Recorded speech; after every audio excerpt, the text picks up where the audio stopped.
কর্মীয়া একতাবদ্ধ হয়ে এলাকার মানুষকে সুন্দর একটা নাটক উপহার দিয়েছিলাম। সেটা কিভাবে হয়েছে? একতার মাধ্যমে হয়েছে। তাইলে এই সংগঠনটা অবশ্যই একতার প্রয়োজন। এই সংগঠন যে প্রাক্তন ছাত্র, এইটা একটাই, একতার প্রয়োজন। একতা ছাড়া কখনো সম্ভব নয়। একতাই একতা, সংগঠন সংগঠন সংগঠন মানে একতা। যেমন বদরহালি সমিতি, এখানে একতা আছে বিদায় এশিয়া মহাদেশের দ্বিতীয় বৃহত্তম সমিতি হিসাবে রূপ দিয়েছে। তাইলে এই সাতলাবন মাদ্রাসার প্রাক্তন ছাত্র পরিষদ সেই রকম একতা যদি থাকে, তাইলে এই পরিষদের দিন দিন কি হবে? উন্নতি হবে।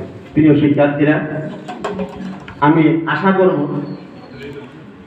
এই পরিষদের মাধ্যমে এই প্রতিষ্ঠানের এবং জনহিতকর কাজের জন্য আপনারা ব্যবস্থা করে নেবেন। তো সুতরাং আমি আর বেশি কিছু বলবো না। এই আশাটুকু ব্যক্ত করে শুধু একটাই আশা, একটা হচ্ছে একতাই শক্তি।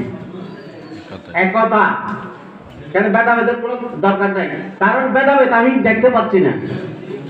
1984 ইংরেজিতে এই প্রতিষ্ঠানে পরীক্ষার্থী ছিল 5 জন, বর্তমানে পরীক্ষার্থী কজন? 150 জন, 200 জন।